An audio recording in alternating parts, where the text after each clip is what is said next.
serta teman-teman anggota DPR yang terhormat. Saya menginfokan sedikit sebelum Pak Sekwan membaca surat keputusan, karena ini menyangkut dengan salah satu judul rancangan kanun yang di dalamnya itu salah satu saya yang mengusulkan. Sesuai dengan tatib dan juga sesuai dengan kanun pembentukan kanun bahwa diberi kewenangan kepada masing-masing anggota DPR Aceh untuk memberi usul judul rancangan kanun. Tepatnya tadi disampaikan oleh juru bicara Komisi 3 DPR Aceh soal kanun tentang pertambangan migas dan minyak dan gas rakyat Aceh.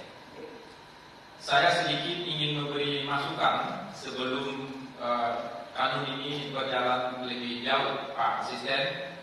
Saya ingin menambahkan bahwa situasi terkini sehingga nanti bisa terpola bagaimana naskah akademik yang akan dibuat itu benar-benar mengenai substansi persoalan yang kita sampaikan.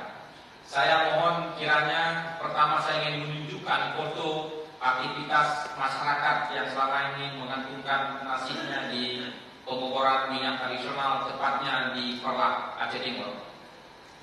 Ya, tolong ditunjukkan dengan foto yang penuh.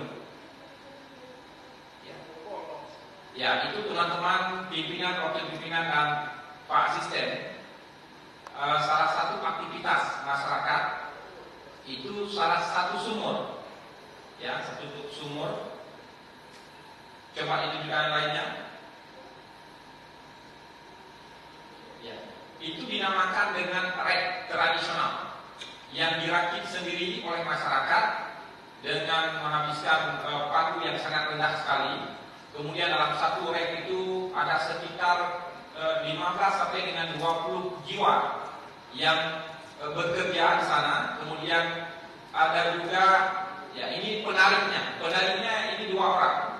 Dia akan siang dan malam. Dia akan mendapatkan jasa penarikan dengan manual itu 1 drum 100.000 rupiah. Ya, tergantung berapa kapasitas sumur itu yang akan keluar, bisa jadi 10, 7, dan 20 drum per malam yang kemudian akan dijual oleh masyarakat, oleh pengumpul atau oleh para agen.